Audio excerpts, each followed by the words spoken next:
Lundi, voici une nouvelle page été à la rencontre de notre patrimoine culturel.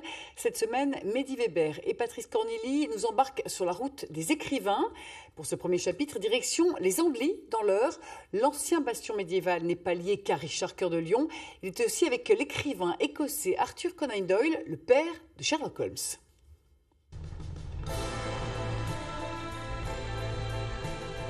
Majestueux, le château Gaillard surplombe toute cette partie de la vallée de la Seine, mais cette forteresse médiévale n'a pas fini de livrer tous ses secrets, car peu de gens le savent. Mais ces vieilles pierres ont attiré l'un des plus célèbres écrivains écossais, Sir Arthur Conan Doyle, le père de Sherlock Holmes. Je vous propose tout de suite de découvrir pourquoi. Quand il pousse pour la première fois la porte de Château Gaillard à la fin du 19e siècle, Arthur Conan Doyle est émerveillé par ces ruines qui le replongent dans les épopées médiévales que lui racontait sa mère. Dès son enfance, Conan Doyle a toujours été extrêmement intéressé par le Moyen-Âge, par la Normandie et plus particulièrement par les Andelys et par Château-Gaillard. Conan Doyle, c'est aussi un très grand écrivain historien qui a eu une carrière considérable avec un nombre énorme de bouquins. Fasciné par la personnalité du bâtisseur de Château-Gaillard, Richard Cœur de Lion, il se passionne pour les relations franco-britanniques sur toute la période médiévale. Le premier grand roman historique de Conan Doyle, c'est The White Company, la Compagnie Blanche. C'est une grande aventure médiévale qui se situe pendant la guerre de 100 ans. C'est une écriture extrêmement classique. C'est un style magnifique qu'aujourd'hui on trouverait peut-être un peu vieillot. Ce sont de grandes épopées lyriques, énormément de travail de recherche. Chaque détail a été recherché, travaillé. Il ne raconte pas n'importe quoi et c'est pas simplement des histoires de bataille et des histoires d'amour à l'eau de rose. Un long travail d'écriture qui poussera l'auteur écossais à se déplacer de plus en plus souvent sur la commune des Andelys.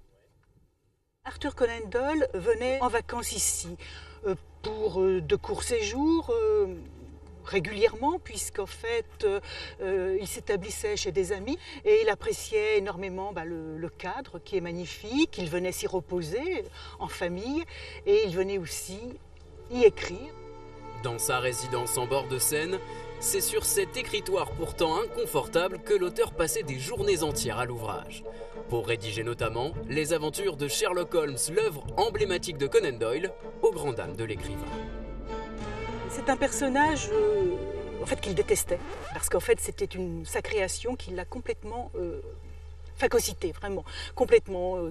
Conan Doyle voulait se passionner pour l'histoire, il a écrit beaucoup de romans historiques, et en fait maintenant il n'est connu que par ce personnage qui l'a complètement envahi sa vie, complètement. Dans cet hôtel de la commune, chaque chambre est dédiée à un personnage de l'histoire des Andelys. Pour son propriétaire, c'était une évidence, il en fallait une en hommage à l'écrivain britannique. Conan Doyle, c'est quand même un incontournable du roman policier donc à l'échelle planétaire.